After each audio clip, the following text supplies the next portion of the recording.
El 10 de septiembre de 2009 y el 20 de septiembre de 2012 se reformó el Código de Procedimientos Civiles para el Distrito Federal con la finalidad de instrumentar un sistema de juicio oral en materia civil para asuntos cuya suerte principal fuese originalmente menor a 212.460 pesos en materia civil.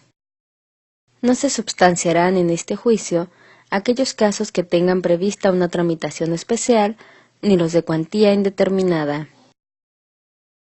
Mediante reformas posteriores a tales ordenamientos, la suerte principal inicialmente señalada para fijar la competencia se modificó para establecer que en estos juicios la suerte principal debe ser inferior a la establecida en el artículo 691 del Código de Procedimientos Civiles para el Distrito Federal para que un juicio sea apelable sin que sea de tomarse en consideración intereses y demás accesorios reclamados a la fecha de la interposición de la demanda, cantidades que en materia civil serán menores de 500,000 pesos y se actualizarán anualmente de acuerdo a la variación observada en el valor del Índice Nacional de Precios al Consumidor.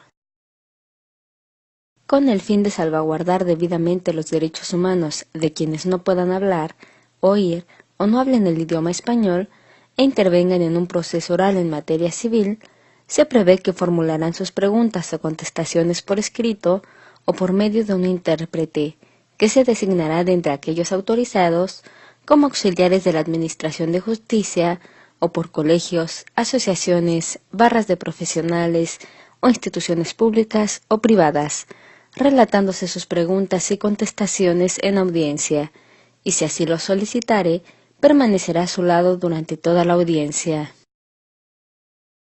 En el juicio oral civil se observarán los principios de oralidad, publicidad, igualdad, inmediación, contradicción, continuidad y concentración.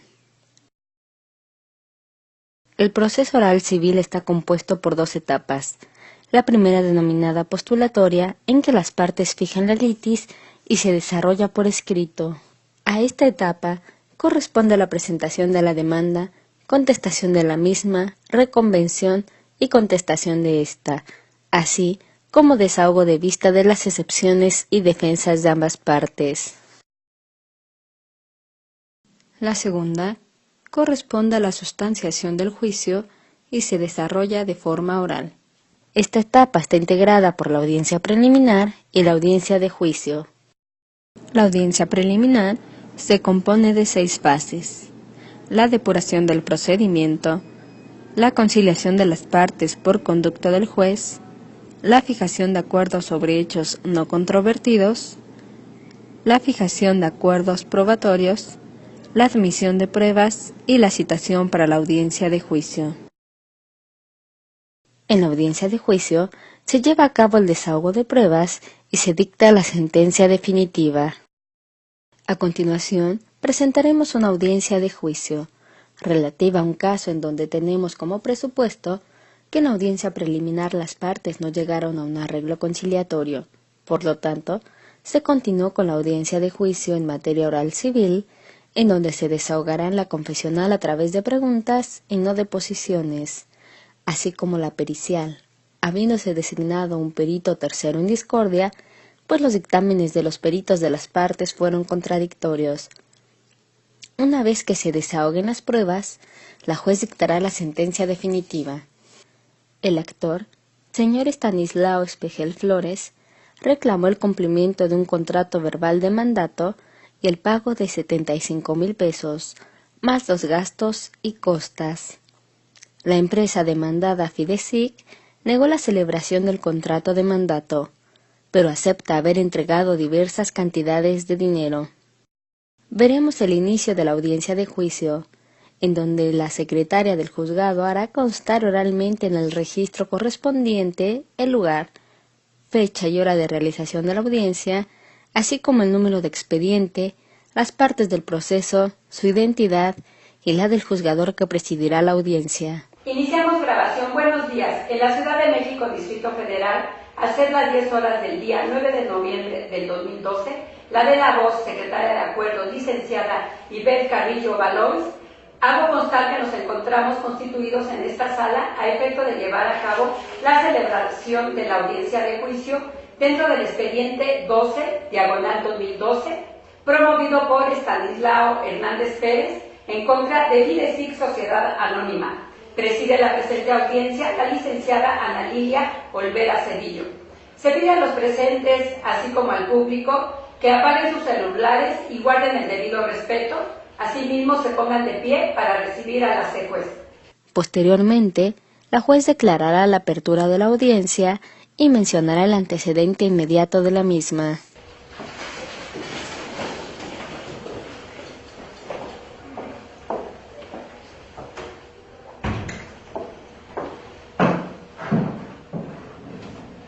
Buenos días. Tomen asiento, por favor.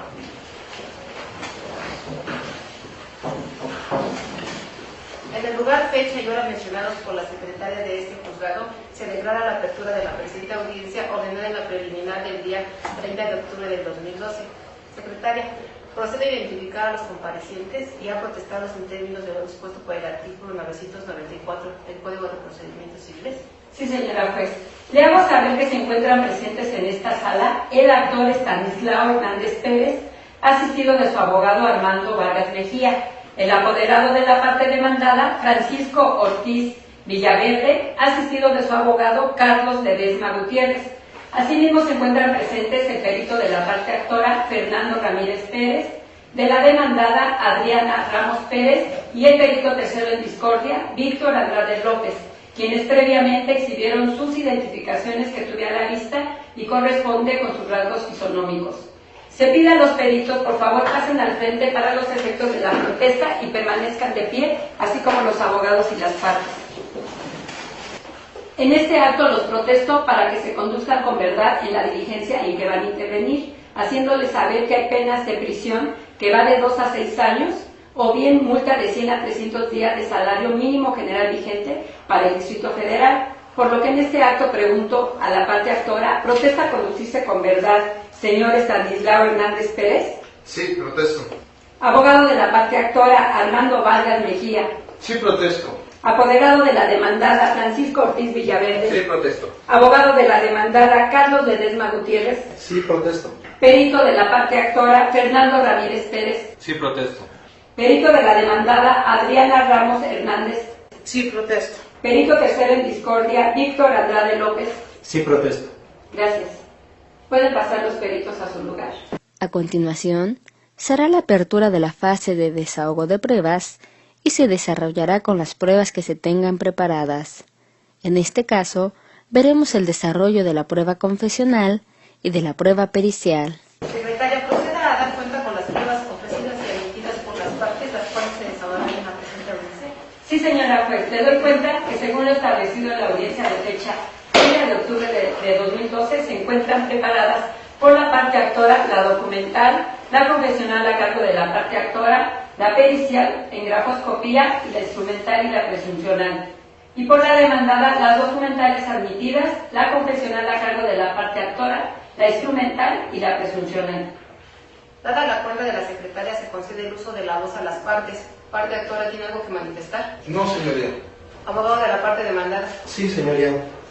En primer término, le solicito que se tenga como parte demandada en este juicio a Fernández Sociedad Anónima, en sustitución de Fidesic Sociedad Anónima, en virtud de la fusión celebrada entre ambas empresas, en la cual Fernández Sociedad Anónima, en su carácter de fusionante, quedó subsistente y adquirió los derechos y obligaciones de Fidesic Sociedad Anónima. Igualmente, le solicito que le reconozca personalidad al apoderado compareciente Francisco Ortiz Villaverde, en adición al diverso que firmó el escrito de contestación de demanda. Para ello le exhibo copia certificada de la escritura que contiene la fusión, copia certificada de la escritura que contiene el otorgamiento del poder y copias simples de las mismas para ser entregadas a mi contraparte. Secretaria, a favor de pasar la copia simple al abogado de la actora y la certificada, me la pasa por favor a mí. Abogado de la parte actora, ¿tiene algo que decir? Sí, señoría. Solicito no se reconozca personalidad al apoderado de la demandada que comparece en esta audiencia, toda vez que si bien de la escritura 48.683, de fecha 10 de noviembre de 2008, pasada ante la fe del notario público número 73 del Distrito Federal, se advierte que Fidesic, sociedad anónima, le otorgó poder, también lo es que de la diversa escritura 76.234, de fecha 10 de enero del corriente año, se advierte que Fidesic ha desaparecido al haber sido fusionada con Fernández Sociedad Anónima, por lo cual el apoderado corre la misma suerte, en el sentido de que ha dejado de tener poder, pues su representada ya no existe. Eso es todo. Abogado de la parte demandada, con las manifestaciones de su contraria, se le concede el uso de la voz para que se manifieste al respecto. Sí, señoría. Le pido declare infundadas las peticiones del abogado de la contraparte, porque si bien es cierto, el poder otorgado al apoderado compareciente es de fecha anterior al acto de fusión entre las empresas referidas, también debe considerarse que se desprende de la escritura en la que consta la fusión, específicamente en la cláusula séptima, que Fernández Sociedad Anónima ratificó todos los poderes que hubiese otorgado con antelación Fidesic Sociedad Anónima y se estableció que quedaban vigentes hasta en tanto no fuesen revocados de manera expresa, por lo que el apoderado tiene facultades para representar en juicio a Fernández Sociedad Anónima. Bien, como lo solicita la parte demandada, con las documentales que exhibe a las que se les concede plena eficacia probatoria en términos de lo dispuesto por el artículo 327, fracción primera, y 403 del Código de Procedimientos Civiles, se tiene como parte demandada a Fernández Sociedad Anónima en virtud de que dicha empresa es fusionante de Fidesic Sociedad Anónima. Y en relación a las manifestaciones del abogado de la parte actora, se le hace notar que en la cláusula séptima del contrato de fusión celebrado entre Fidesic Sociedad Anónima como fusionada y Fernández Sociedad Anónima como fusionante, se estableció que los poderes otorgados por la primera de las indicadas quedarían subsistentes hasta en tanto no se revocaran, y como no existe dato de que esto último haya acontecido en relación al poder otorgado al apoderado de la demandada, se declaran infundadas sus manifestaciones. En consecuencia, se reconoce al señor Francisco Ortiz Villaverde como apoderado de la parte demandada, Fernández Sociedad Anónima, y en tal virtud se ordena a la secretaria que haga las anotaciones correspondientes en el libro de gobierno. Se ordena girar oficio a la Oficialía de Partes Común Civil de este tribunal para los efectos administrativos correspondientes y se ordena hacer el cambio de la carátula. Resuelto lo anterior, procederemos al desahogo de las pruebas admitidas a las partes en el siguiente orden. En primer término, desahogaremos las documentales e instrumental de actuaciones ofrecidas por ambas.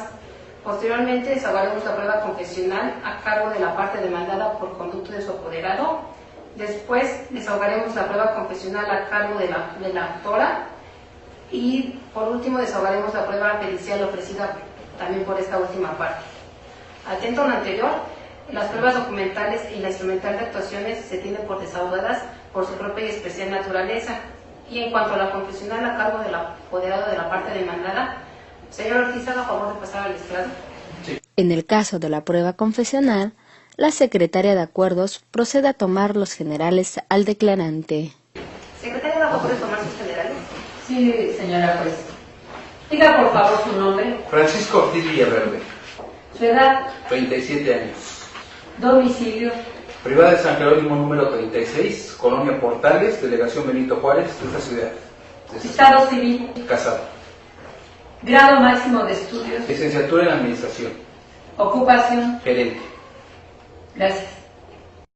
Las preguntas serán formuladas libremente en forma oral por el oferente y deberán ser objeto del debate y referirse a hechos propios del declarante.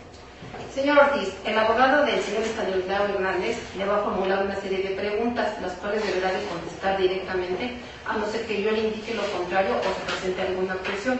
Y le hago saber en este momento que no puede estar asesorado de su abogado y que en caso de negarse a contestar o de contestar con evasivas, se tendrán por cierto los hechos que se pretende acreditar con la pregunta que se le formule. ¿Tiene usted alguna duda? No, señora juez. Abogado de la particular, ¿puede iniciar su interrogatorio? Señor Ortiz, al contestar la demanda, su representada estableció que sostuvo una plática con el actor el 30 de julio de 2008. ¿En qué consistió esa plática? Sí, platiqué con el señor Estanislao y celebramos un acuerdo en relación a una casa en la colonia Roma. ¿En qué consistió ese acuerdo? Sí, que él daría vigilancia a la casa, pagaría el mantenimiento, pagaría los servicios de jardinería y pintura, además de que se le encargó que mandara a realizar una lona y pagara unos anuncios en el periódico. Díganos, señor Ortiz, ¿cuál fue el objeto del contrato de mandato? Señoría, me opongo a que se formule esa pregunta. La juez, simultáneamente a su formulación, calificará las preguntas, declarando improcedentes aquellas que lo fueren. Los motivos de su objeción, abogado. Es porque contiene un elemento técnico que el declarante no está obligado a conocer y entender. Me refiero en específico al concepto jurídico de mandato. Abogado del actor, ¿tiene algo que decir? Sí, señoría, los hechos controvertidos versan precisamente sobre la existencia de un contrato de mandato, por lo cual considero que la pregunta debe realizarse. No se califica de legal la pregunta, toda vez que si bien es cierto la existencia del contrato de mandato es un hecho controvertido, también lo es que la pregunta lleva implícito un término técnico como lo es el mandato, que el declarante no está obligado a conocer, lo que lo hace un hecho ajeno a él. Continúe con el interrogatorio, abogado. Señor Ortiz, de los trabajos que encomendó su representada al actor, ¿considera que se deriva la existencia de un contrato de mandato? Señoría, me opongo a que se formule. ¿Tiene el motivo de su objeción? El abogado de la contraparte insiste en introducir un elemento técnico y hace referencia a un acto jurídico específico cuya denominación y existencia considero solo le corresponde establecerla a usted al dictar la sentencia definitiva. Abogado del actor, ¿tiene algo que decir? Sí, señoría, de las respuestas que ha dado el apoderado de la demandada, se advierten ciertas actividades que corresponden a parte de los trabajos que nosotros en la demanda señalamos como parte del mandato, por lo cual considero que debe realizarse la pregunta. Ha lugar a la objeción toda vez que la pregunta contiene un hecho ajeno al declarante, al contener un elemento técnico consistente en la denominación que se le pretende dar a las encomiendas que el demandado le encomendó al actor. Siguiente pregunta. Señor Ortiz, ¿cuánto pagó su representada al señor Estanislao por las encomiendas realizadas? Le pagué en cantidad total la cantidad de 25,500 pesos en 5 momentos. ¿A qué momento se refiere? Fueron 4 pagos en el año 2008 y un último pago en el 2012. El primero fue el 5 de agosto por la cantidad de 4,000 pesos. El 30 de septiembre por la cantidad de 6,000 pesos. El día 4 de octubre por la cantidad de 10,000 pesos. Y un cuarto pago el 13 de diciembre por la cantidad de 2,500. Y el último pago que se realizó el 15 de enero de 2012 por la cantidad de 3,000 pesos. Señor Ortiz, díganos qué relación guardan esas entregas de dinero con las actividades encomendadas. Bueno, de los 4,000 pesos que le pagué era para que se realizara la vigilancia de la casa. De la cantidad de los 6,000 pesos fue para pagarle al pintor y al jardinero. De los 10,000 pesos fue para que se pagaran 3 anuncios en el periódico. Y de la cantidad de 2,500 fue para la elaboración de una lona. Y los últimos 3,000 pesos fue para que se pague el pago finiquito. Señor Ortiz, ¿cuál fue el texto que su representada ordenó al actor pusiera en la manta que fijó en el... Señoría, me opongo a que se formule esa pregunta. Señale las razones por las que se opone. El contenido de la manta es completamente irrelevante para la litis de este juicio. Abogado de la parte actora, ¿tiene algo que manifestar? Sí, señoría. Precisamente se reclama en este juicio el pago de diversas encomiendas, entre las cuales está la colocación de una manta en el inmueble para su venta, por lo cual su texto es trascendente para la ley. No ha lugar a la objeción toda vez que el contenido de la manta sí es un hecho controvertido, como se advierte de los hechos 1 y 5 del escrito de demanda y su contestación. Señor Ortiz, haga favor de contestar la pregunta. Se le ordenó al señor Estanislao que el texto de la manta sería: se vende casa, excelente ubicación y el número de celular. Ese celular que refiere, señor Ortiz, ¿a quién pertenece? Al señor Estanislao. Señor Ortiz, díganos, ¿cuál fue el objeto de que su representada ordenara al señor Estanislao poner esa manta en el inmueble? Para la venta de la casa. Señor Ortiz, díganos, ¿cuál fue el texto que su representada ordenó al actor poner en el anuncio del periódico? Se vende casa, buena ubicación, calle Morelia número 10, Colonia Roma, Delegación Cuauhtémoc.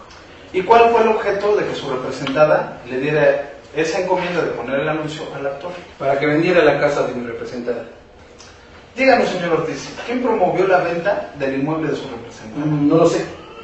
Señoría, Solicito se haga efectivo el apercibimiento al declarante que se le hizo al inicio del desahogo de esta prueba, en el sentido de que no conteste con la evasiva "no lo sé", ya que al hacerlo está evadiendo a contestar. Por lo que solicito se tenga por cierto el hecho que trato de demostrar con esta pregunta, consistente en que quien promovió la venta del inmueble fue mi representante. ¿Tiene uso de la palabra, abogado? Sí, señoría, le pido que niegue la petición del abogado de la contraparte, porque resulta evidente que con el desahogo de la prueba no se le puede extraer al apoderado información que desconoce, toda vez que la supuesta venta final del inmueble no es un hecho controvertido, jamás le fue informado eso la parte actora a la parte demandada, y en todo caso, si realizó esa venta es un acto ilegal porque carecía de facultades para ello. Señor Ortiz, le recuerdo que está percibido que para el caso de no contestar las preguntas que se le formulan o de contestar con evasivas, como lo está haciendo en ese momento al decir "no sé", se tendrán por cierto los hechos que se pretende acreditar con la pregunta que se le está formulando. Haga favor de contestarla. Lo que sucede, señoría, es que no conozco la respuesta.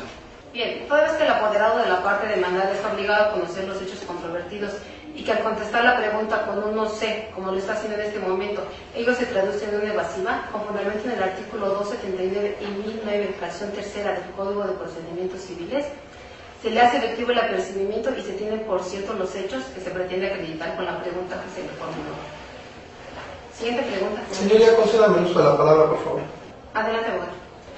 Habiendo escuchado su determinación, en este momento interpongo recurso de revocación, pues si bien es cierto, existe artículo expreso que establece que el apoderado debe de conocer los hechos que se le imputan a su representada, también debe considerarse que el hecho relativo a la venta final del inmueble no es un hecho que forme parte de la litis, que nunca le fue informado a la parte demandada, y por lo tanto le solicito que, previa vista al abogado de mi contraparte, revoque usted su determinación y niegue la petición que le hicieron. Sin lugar a admitir a trámite el recurso que promueve abogado, toda vez que de conformidad con lo dispuesto por el artículo 969 del Código de Procedimientos Civiles, en contra de las resoluciones emitidas en ese tipo de procedimiento, no se emite recurso alguno. Continúe con su interrogatorio. Señor Ortiz, ¿quién consiguió al cliente para la venta de la casa de su representada? Mi representante. Son todas las preguntas, señoría. Bien, se declara desahogada la prueba confesional a cargo de la parte demandada por conducto de su apoderado. Señor Ortiz, haga favor de pasar a su lugar. Sí. A continuación se procede al desahogo de la prueba confesional a cargo del actor. Señor Hernández, haga favor de pasar al estrado. Secretario, ¿identifica al compareciente? Sí, su señoría. Diga su nombre, por favor. Estanislao Hernández Pérez, Edad, 43 años. domicilio, Calle 17, número 24, Interior 3, Colonia Jardín Balbuena, Delegación Venustiano Carranza, Distrito Federal. su estado civil, Casado, grado máximo de estudios, preparatoria, su ocupación. comerciante. Gracias. Señor Hernández, el abogado de la parte demandada le va a formular una serie de preguntas, las cuales deberá de contestar directamente, a no ser que yo le indique lo contrario o se presente alguna objeción. Y le hago saber en este momento que no puede estar asesorado de su abogado y que en caso de negarse a contestar o de contestar con evasivas, se tendrán por cierto los hechos que se pretende acreditar con la pregunta que se le formule. ¿Tiene usted alguna duda? No, su señoría. Puede comenzar con su interrogatorio. Gracias, señoría. Buenos días, señor Estanislao. Buenos días. Por favor, díganos, ¿conoce a Fidesic? Contesto la pregunta, señoría. Señale los motivos de su objeción, abogado. Sí, el hecho de que las partes se conozcan no es controvertido. Abogado de la demandada, ¿tiene algo que decir? Sí, señoría, pretendo dejar en firme que ambas partes se conocen mutuamente. Es fundada la objeción toda vez que lo relativo a si las partes se conocen o no es un hecho controvertido. Siguiente pregunta. Señor Estanislao, entonces díganos, ¿dónde conoció la representante? Contesto las preguntas, señoría. Las causas de su objeción, abogado. Sí, el hecho de dónde se conocieron las partes tampoco es controvertido. ¿Tiene algo que decir, abogado de la demanda? Sí, señoría, considero que debe permitir usted que se formule la pregunta tal y como la estoy estructurando, porque todo interrogatorio debe tener y mantener una secuencia lógica. Es fundada la objeción toda vez que lo relativo al lugar donde se conocieron las partes tampoco es un hecho controvertido. Y se le hace notar que la estructura de la pregunta no es la razón por la que no se califica de ilegal, sino por lo primeramente mencionado. Siguiente pregunta. Señor, en su demanda, usted afirma que se entrevistó con la parte demandada. Díganos el motivo por el cual se entrevistó. Me opongo a que se formule esa pregunta, señoría. Las causas de su objeción. Es ambigua e imprecisa. ¿Tiene algo que decir, abogado de la demanda? Sí, señoría, considero que tanto este honorable juzgado como el abogado de la contraparte deben tomar en consideración que el Código de Procedimientos Civiles establece de manera clara que en el desarrollo de esta prueba el interrogatorio es libre, con única restricción que sean hechos propios del declarante. Es imputada su objeción, abogado, toda vez que efectivamente, de conformidad con lo dispuesto por el artículo 1009, fracción tercera del Código de Procedimientos Civiles, el interrogatorio puede formularse libremente con la única limitante de que las preguntas se refieren a hechos controvertidos y que se refieran a hechos del declarante. Señor Hernández, haga favor de contestar la pregunta. Sí, señora juez. Pues el motivo fue porque me nombraron representante legal para efecto de vender el inmueble, dándome facultades para anunciarlo y publicitarlo. ¿De qué forma le dieron esas facultades que acaba usted de mencionar?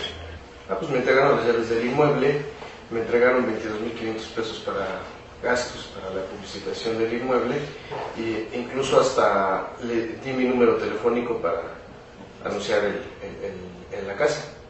¿Cuánto tiempo duró el encargo que dice le fue realizado? Aproximadamente 3 años y medio, lo que tardó en venderse el inmueble, que es algo así como de 2008 a 2012. En relación a esas encomiendas, esos encargos que refiere, ¿se pactó alguna contraprestación? Sí, me iban a pagar 3,000 pesos mensuales durante todo el tiempo que tardara en venderse el inmueble, tiempo en el cual se publicitaba y se estaba anunciando en la casa. De esos 3,000 pesos que acaba de referir, ¿le hicieron algún pago? Únicamente me pagaron 45,000 pesos, que es más o menos un año o 3 meses que es el tiempo que únicamente me pagaron. ¿Expidió usted o firmó algún recibo? Por los 3,000 pesos mensuales que me dieron, no firmé recibo alguno.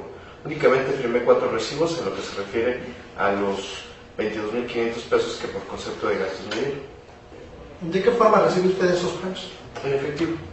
Dígame, ¿tiene usted aperturada alguna cuenta bancaria? Me opongo, señoría, que se formule esa pregunta. Diga los motivos de su objeción. Ni de los hechos controvertidos ni de las respuestas que ha dado mi representado se advierte que exista algún depósito o alguna circunstancia con la que se justifique la pregunta sobre si tiene una cuenta bancaria. Tiene el uso de la voz, abogado. Pretendo establecer si cuenta con la apertura de alguna cuenta bancaria donde se puedan realizar depósitos.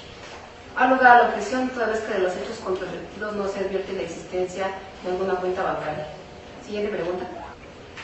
Señor Estanislao, mencionó usted la recepción de 22.500 pesos como pago. Díganos a qué servicios o encomiendas correspondían. Pues es para todos los trabajos, la vigilancia, el mantenimiento de la casa, la contratación de anuncios en el periódico y la elaboración de la nota que se puso en la casa para su venta. Por favor, dígame, si le dejaron de pagar durante más de un año los 3,000 pesos que supuestamente pactaron, ¿por qué continuó prestando los servicios? Objeto de la pregunta, señoría. Los motivos por los que se opone. El por qué se continuó con la encomienda no es un hecho controvertido. Además, mi representado no ha hecho alusión a servicio alguno. Abogado de la demanda, ¿tiene algo que decir? Considero que debe formularse porque de las preguntas y respuestas anteriores se ha hecho referencia a encargos y encomiendas y es mismo ha reconocido que recibió pagos. No lugar a la objeción toda vez que el declarante ya hizo referencia al pago por servicios prestados. Señor Hernández, haga favor de contestar la pregunta. Sí, su señoría. ¿Me pueden repetir la pregunta, por favor? Si le dejaron de pagar 3,000 pesos durante más de un año, ¿por qué continuó prestando los servicios? Bueno, lo que pasa es que yo confiaba en que me iban a pagar los servicios. Yo continué partiendo de la idea de que estaba yo tratando con gente confiable. Lamentablemente me di cuenta demasiado tarde que era gente completamente incumplidora. Dígame, ¿de qué vive usted? Objeto de la pregunta, señoría. Los motivos por los que se El modo de opone. subsistencia de mi representado no tiene nada que ver con los hechos controvertidos. Abogado de la demanda, ¿no tiene el uso de la voz? Considero que sí está relacionada con la litis porque resulta ilógico que alguien que deja de percibir una contraprestación durante más de un año continúe prestando un servicio señoría. Ha lugar a la objeción toda vez que el modus vivendi del declarante no es materia de la litis. Siguiente pregunta. Ok, entonces que nos diga en específico durante el tiempo que dice que le dejaron de pagar, ¿cuál fue su medio de subsistencia? Me opongo de nuevo, señoría. Díganos las causas por las que objeta la pregunta. Sí, ya manifestó usted al calificar la pregunta anterior que el modo de subsistencia de mi representado no es un hecho controvertido. Insiste el abogado en volver a preguntarle sobre lo mismo. La pregunta no debe ser calificada de legal porque estaría usted revocando sus propias determinaciones y eso incurriría en una parcialidad. ¿Tiene algo que manifestar el abogado de la demandada? Sí, señoría.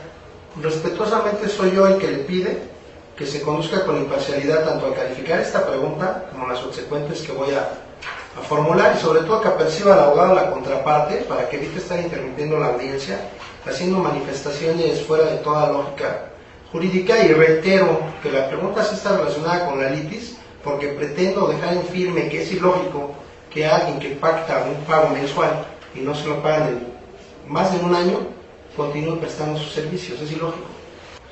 Al lugar la objeción, toda vez que como ya lo determiné con anterioridad, el modus vivendi del declarante no es materia de la litis y en este momento se previene al abogado de la parte demandada para que en lo sucesivo formule sus preguntas única y exclusivamente en relación a los hechos controvertidos y en relación a las manifestaciones que hacen ambas partes, en donde insinúan que me conduzco con parcialidad, se les previene para que se dirijan con respeto, con el apercibimiento que para el caso de no hacerlo se les impondrá una corrección disciplinaria consistente en una multa de 3,000 pesos con fundamento en lo dispuesto por el artículo 973 fracción segunda y 991 del Código de Procedimientos Civiles.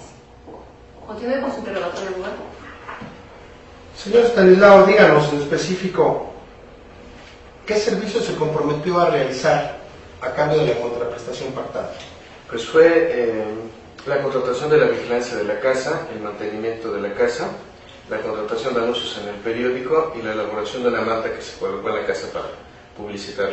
¿Le hicieron algún pago por la ejecución de esas actividades? Sí, los 22.500 pesos que mencioné anteriormente. ¿Tiene usted algún recibo que ampare que a su vez le hizo ese pago a terceros? No, yo solamente firmé los 4 recibos que garantizan estos 22.500 pesos que me dieron, pero no tengo ningún documento ni ninguna manera de acreditar cómo se hicieron estos gastos. Entonces nos está diciendo que fue usted quien recibió el pago de los 22.500 pesos por los servicios que le fueron encomendados. Sí. No más preguntas, señoría. Considero que acaba de reconocer que se le hizo el pago correspondiente a las actividades encargadas. Gracias. Bien, con lo anterior se tiene por desahogada la prueba confusional a cargo de la parte actora. Señor Hernández, haga favor de pasar a su lugar. En el caso de la prueba pericial, los peritos serán llamados por la secretaria de acuerdos y una vez que ingresen a la sala, la juez les solicitará expongan verbalmente las conclusiones de sus dictámenes. Bien, a continuación se procede al desahogo de la prueba pericial en grafoscopía ofrecida por la parte actora a cargo de su perito Fernando Ramírez Pérez. Secretaria, haga favor de llamar al perito de la parte actora. Sí, su señoría. Perito de la parte actora Fernando Ramírez Pérez, pase al estrado, por favor. Sí, licenciada. Señor Ramírez, le recuerdo que está protestado para conducirse con verdad y en función del dictamen que presentó ante este juzgado, se le requiere para que exponga sus conclusiones. Sí, señoría. Derivado del estudio que se hizo de las firmas indubitables con relación a la firma cuestionada, llegué a la conclusión de que la firma que obra en el recibo de fecha 15 de enero de 2012 no proviene del puño y letra del señor Estanislao Hernández Pérez. ¿Es todo? Sí, señoría. Una vez que los peritos hayan expuesto sus conclusiones, la juez tendrá por rendido su dictamen. Se tiene por rendido el dictamen pericial del perito de la parte actora al tenor del dictamen que presentó por escrito y de las conclusiones que acaba de emitir en forma verbal. Las partes podrán formular preguntas a los peritos en relación con sus dictámenes. La juez también puede, de oficio, interrogar ampliamente a los peritos.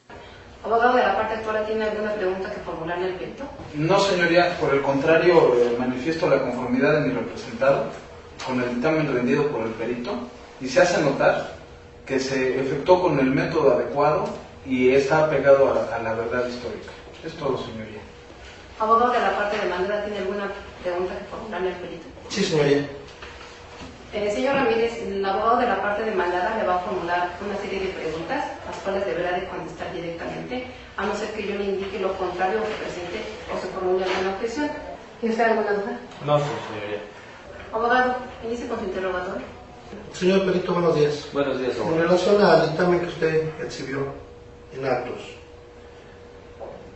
en específico, ¿qué método utilizó para arribar a su conclusión en la que sostiene que la firma dubitada no proviene del mismo origen gráfico que la firma auténtica del lector.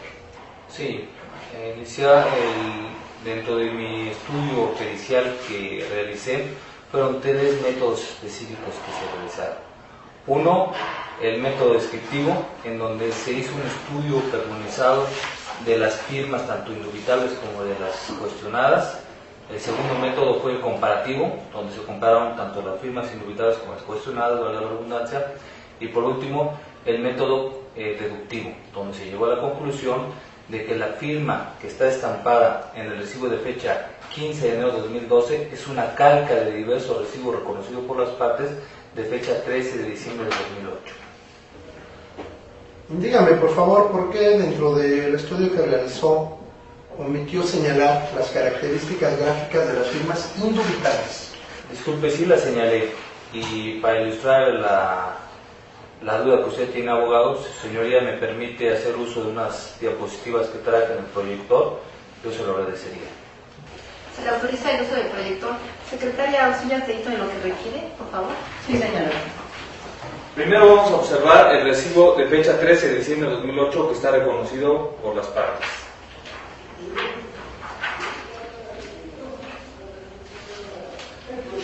Aquí se observa en la parte derecha de hacia abajo la firma del señor Estanislao Hernández Pérez, que ambas partes reconocen como de él.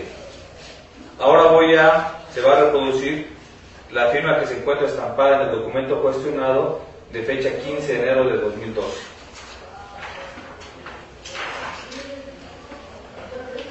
Igualmente en la parte derecha inferior se advierte la firma cuestionada. Ahora vamos a poner por encima el recibo de fecha 13 de diciembre de 2008. Como puede usted observar, su señoría, las firmas son idénticas, tanto de inicio, terminación, enlace entre una y otra de las letras, como su magnitud, su dimensión, la alineación es exactamente igual. Y como no puede existir una firma idéntica a la otra, es que se llegó a la conclusión de que la firma estampada en el recibo de fecha 15 de 2012 no proviene del puño y letra del señor Estanislao. Gracias. Señor perito, díganos y explíquenos la razón por la que decidió utilizar usted la firma que se contiene en la credencial del lector de la parte enjuiciante, si ninguna de las partes la señalamos como documento indubitable.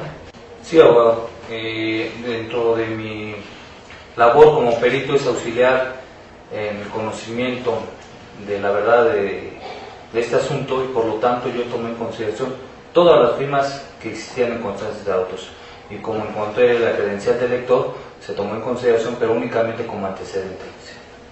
Si nada más la tomó como antecedente, entonces díganos y explíquenos cuál fue la firma que en realidad tomó como base para su estudio, para el cotejo y para llegar a sus conclusiones.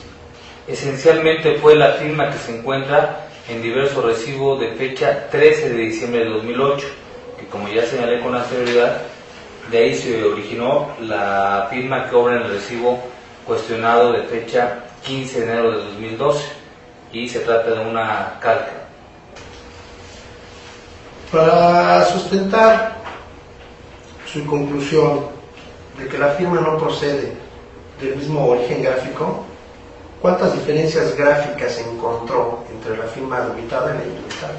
No contiene ninguna diferencia, licenciado. Por el contrario, es exactamente igual que diverso firma que obra en el recibo de fecha 13 de diciembre de 2008. Por ello es que no se encontró ninguna diferencia entre una y otra. No tengo más preguntas, señora. A continuación se procede al desahogo del dictamen presentado por la perito Adriana Ramos Hernández, perito de la parte demandada. Secretario, haga favor de llamar a la perito. Sí, señora juez. Adriana Ramos Hernández, favor de pasar al estrado. Señorita Ramos, le recuerdo que está protestada para conducirse con verdad y apercibida de las penas en que incurren los que declaran con falsedad, y en función del dictamen que ha presentado en este juicio, se le requiere para que exponga sus conclusiones. Sí, su señoría.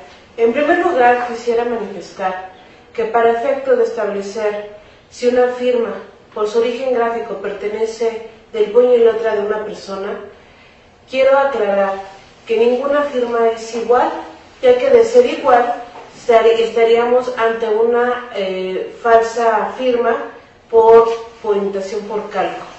Habiendo dicho esto, señoría, solicito se me permita el proyector de cuerpos opacos a fin de exponer con mayor claridad a usted y a los comparecientes del por qué llega a la conclusión de que la firma que obra en el recibo del 15 de enero del 2012 sí pertenece del puño y letra del señor Estanislao Hernández. Se le concede su solicitud. Secretaria, ¿auxilia la película del uso del proyector? Sí, señora juez. Bien. En primer lugar, el señor Hernández nos dio una serie de muestras gráficas de su firma. Del lado derecho, aquí como puedo señalar, viene la firma cuestionada y se pone enfrente de la firma indubitable, que es la muestra que nos otorgó. Como se puede observar aquí en esta flecha de color rojo, inicia el trazo desde aquí, al igual que la firma indubitable. El trazo final en ambas firmas es en este punto, que es el trazo curvo.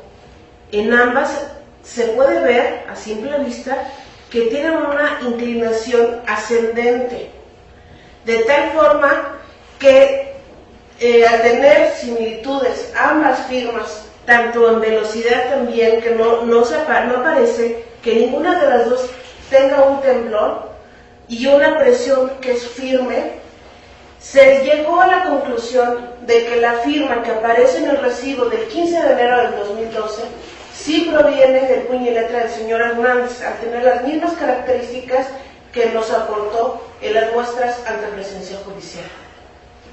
Así que esto es, señoría. Se tiene por debido el dictamen del perito de la parte demandada, al tenor del dictamen pericial que yo obro en alto y de las conclusiones que acabo de emitir en forma verbal. Abogado de la parte actual, ¿tiene alguna pregunta que formularle a la perito? Sí, señoría. Señorita Ramos, el abogado de la parte actual le va a formular una serie de preguntas, las cuales deberá de contestar directamente, a no ser que la de la voz indique lo contrario o se formule alguna objeción. Abogado de la parte actual, comienza con su interrogatorio. Díganos, señorita Adriana, ¿por qué en su dictamen comenzó con el análisis de la firma dubitada? Bueno, es mi forma de trabajar. Además, como es la firma cuestionada, la firma que obra en el recibo del 15 de enero, es por eso que empecé con esa firma. Díganos, señorita, ¿por qué en su dictamen no tomó en cuenta la firma que obra en el recibo de 13 de diciembre de 2008? Porque no lo consideré necesario. Díganos, ¿notó usted que la firma que obra en el recibo de 13 de diciembre de 2008 y la firma dubitada que obra en el recibo de 15 de enero de 2012 son idénticas? No, su señoría, toda vez que, como le comento, no consideré necesaria esa firma y por lo tanto no lo tomé en consideración al emitir mi dictamen. Son todas las preguntas, señoría. Abogado de la parte demandada, ¿tiene alguna pregunta que formularle a la perito? No, señoría, por el contrario, deseamos manifestar nuestra conformidad con el dictamen exhibido y las conclusiones alcanzadas por la perito. A continuación, el perito tercero en discordia, Víctor Andrade López, rendirá sus conclusiones. Secretaria, ¿no favor de llamar al perito? Sí, perito tercero en discordia, señor Víctor Andrade López, por favor, pase al estrado. Sí. Señor Víctor Andrade, le recuerdo que está protestado para conducirse con verdad y en función del dictamen que ha rendido en este juicio, se le requiere para que exponga sus conclusiones. Sí, su señoría. Una vez que analicé los puntos en materia de la prueba pericial propuestos por ambas partes, así como los rasgos de la firma cuestionada y la no cuestionada, así además como la revisión de los dictámenes periciales rendidos por mis colegas, concluyo que la firma contenida en el recibo de 15 de enero del 2012 fue calcada de la contenida del recibo 13 de diciembre del 2008. Y al no ser posible que existan válidamente dos firmas iguales, es que reitero que la firma dubitada no proviene del puño y letra del señor Estanislao Hernández Pérez. ¿Es todo? Es todo, señor. Se tiene por rendido el dictamen del perito tercero en discordia. Abogado de la parte actual, ¿tiene alguna pregunta que formularle? No, señoría, manifiesto la conformidad de mi representado con el dictamen del primero. Abogado de la parte demandada, ¿desea formular alguna pregunta? Sí, señoría. El señor Víctor, el abogado de la parte demandada, le va a formular una serie de preguntas, las cuales deberá de contestar directamente, a no ser que la de la voz le indique lo contrario o se formule alguna objeción. ¿Tienes alguna duda? No, señor. Comience con su interrogatorio. Gracias. Señor Perito, buenos días. Buenos días. En relación al dictamen que exhibió, en específico en su conclusión, donde sostiene que la firma cuestionada es una calca, por favor, explíquenos qué es una calca. Sí.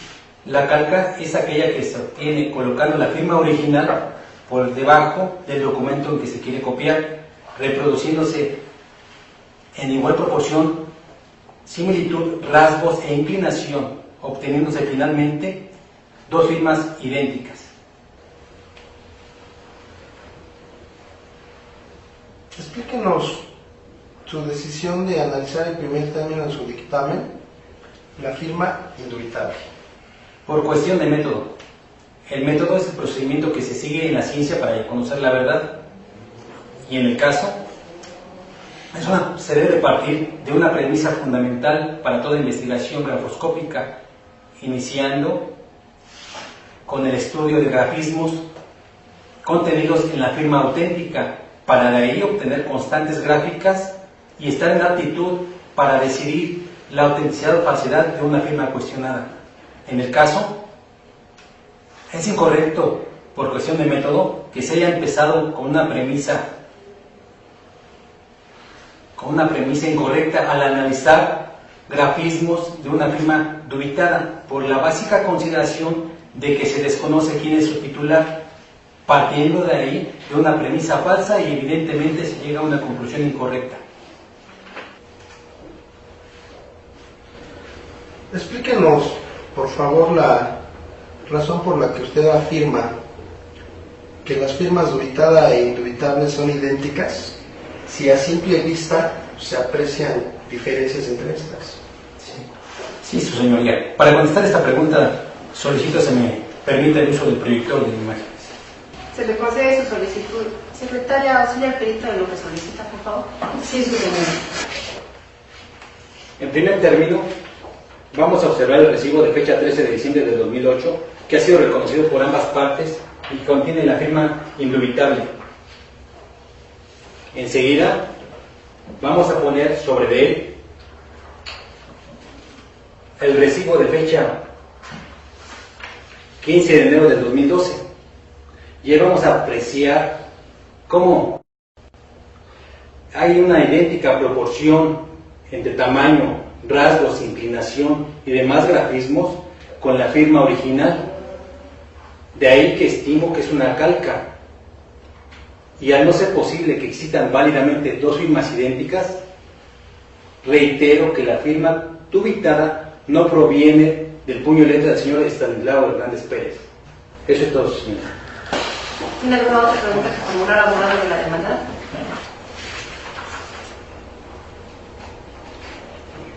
No se formulan las preguntas. Se tiene por desahogada la prueba pericial y grafoscopía ofrecida por la parte actora. Señores peritos, pueden pasar a su lugar o retirarse si así lo desean. Gracias. Una vez que los peritos hayan contestado las preguntas formuladas por las partes, la juez tendrá por desahogada la prueba pericial. Desahogadas todas las pruebas, la juez declarará el cierre de esta fase y abrirá la correspondiente a los alegatos, concediendo a las partes el uso de la voz para que los expresen de forma oral. En consecuencia, al no existir pruebas pendientes por desahogar, se cierra la instrucción y se concede a las partes el uso de la voz para que aleguen lo que su interés convenga, iniciando por la parte actora. Abogado de la parte actora, ¿tiene el uso de la voz? Sí, señoría. Ante una sociedad necesitada de justicia y con una casi carente ya de buena fe, considero que los pactos verbales entre las partes deben cumplirse de forma igual que los escritos. En este juicio planteamos, mi representado y yo, un contrato verbal de mandato a través del cual la parte demandada le encargó cuidar, vigilar y promover la venta del inmueble a cambio de una contraprestación de 3,000 pesos mensuales. Yo considero que fue probado ese pacto con las pruebas que están rendidas en auto, sobre todo con la confesional a cargo de la demandada, donde el apoderado de esta, cuando contesta las preguntas de por qué su representada encomendó al señor Estanislao poner el anuncio en el periódico y la manta que se fijó en el inmueble, señala que fue para que se hiciera la venta del mismo. Asimismo, quedó acreditado con la presunción legal que deriva de su evasiva al contestar a la pregunta que se le formuló, en el sentido de que quién había sido quien promovió la venta del inmueble, ya que toda vez que es un hecho controvertido que mi representado fue quien la promovió, el demandado contesta que no lo sabe. Entonces de ahí se formula una presunción legal que nos beneficia. Asimismo, quiero hacer notar a su señoría que a pesar de que la demandada exhibió un recibo cuya falsedad fue acreditada, con un pago finiquito del 12 de enero, del 15 de enero del 2012, por la cantidad de 3,000 pesos, aunque a nosotros no nos perjudica ese recibo, a ellos sí, porque ellos mismos lo exhibieron, y del mismo se advierte un pago de 3,000 pesos, como presumiendo que le siguieron pagando 3,000 pesos mensuales y que con ese recibo se hubiera finiquitado, tomando en cuenta que en diciembre de 2011 fue cuando se vendió la casa. Por todo lo anterior, solicito se les condene al pago de las prestaciones reclamadas. Es todo. Abogado de la parte demandada, ¿tiene uso de la voz? Gracias, señoría. Consideramos que la parte actora no cumplió con la carga probatoria que le correspondía para acreditar los hechos que pudieran conformar los elementos constitutivos de la acción intentada. No existe ninguna prueba directa de la que usted pudiera desprender la existencia de los elementos de un contrato de mandato, y el valor que pretende mi contraparte se lo traiga a las pruebas, pues es completamente absurdo. Primero, porque no puede pretenderse tener por confeso al apoderado de la parte demandada respecto de un hecho que no le es propio, como la supuesta circunstancia de que la actora promovió la venta del inmueble. Si la actora afirma que ella promovió la venta del inmueble, pues tendría que acreditarlo ella, pero no puede tener por confesa a la demandada de un hecho que no le es propio. Segundo, la circunstancia de que los peritos hubiesen encontrado, según su estudio, la posibilidad de que la firma fuese calcada tampoco es imputable a mi representado, pues tal como lo establecimos al contestar la demanda, los recibos los llevaba ya preelaborados el propio señor Estanislao, y nosotros los recibíamos de buena fe, dando por hecho que él los había confeccionado. Si ella estaba tramando algo y estaba confeccionando pruebas para eso, es algo que no se le puede imputar a la parte demandada. La circunstancia de la supuesta identidad entre la cantidad de 3,000 pesos del recibo finiquito, pues es otra cuestión que evidencia la artimaña de la parte actora. Pues no podemos afirmar que nosotros hicimos un recibo de 3,000 pesos porque ellos reclaman 3,000 pesos. O por el contrario, señoría, que ellos reclamaron 3,000 pesos precisamente porque el recibo dice 3,000 pesos. Lo que evidencia que no hay ninguna prueba contundente. Gracias. Una vez que se escuchó a las partes, la juez declarará cerrada la fase de alegatos y procederá a dictar la sentencia respectiva, exponiendo las consideraciones de hecho y de derecho que sustenta su sentencia, y dará lectura a los puntos resolutivos. Enseguida, la juez ordenará a la secretaria de acuerdos que se les entregue a las partes copia por escrito de ella. Una vez que las partes alegaron lo que su derecho convino, se considera que la acción ejercitada es infundada.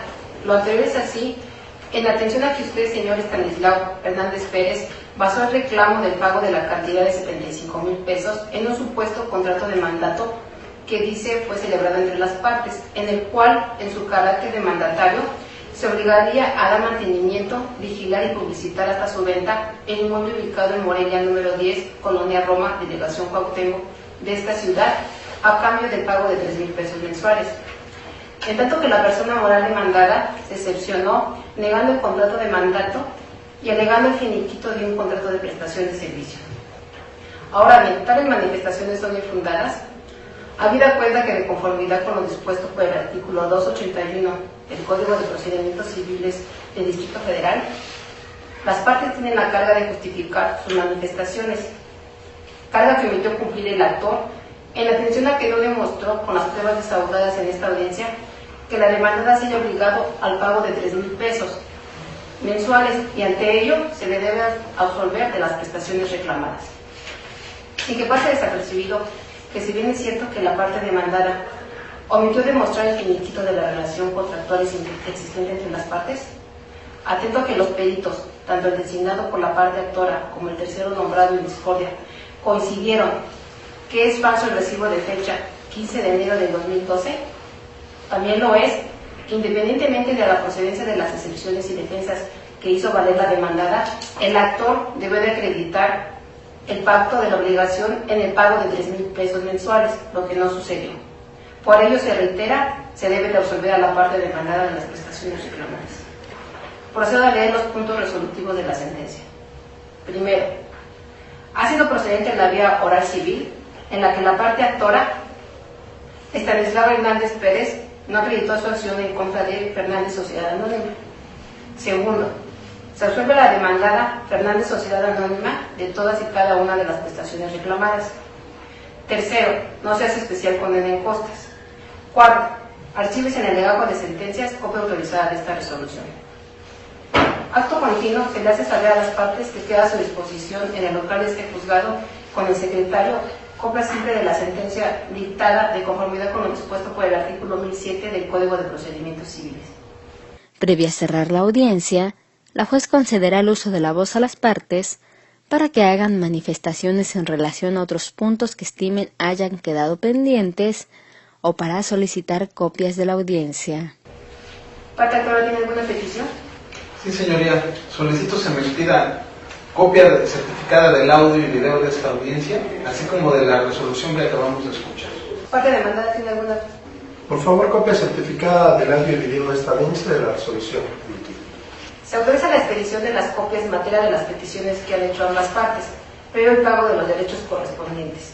Asimismo, y de acuerdo al código multicitado, esta resolutora encuentra debidamente notificados a los intervenientes, así como a los que debieron intervenir, de todo y cuanto se ha resuelto en la presente audiencia, con lo que se cierra la misma. Finalmente, la juez instruirá a la secretaria para que proceda a dar por concluida la audiencia. Secretaria, proceda a realizar las diligencias ulteriores, incluyendo el levantamiento del acta correspondiente. Sí, su señoría. Siendo las 11 horas del día 9 de noviembre, se concluye la grabación de la presente audiencia, solicitando se pongan de pie para la salida de las juez de esta sala.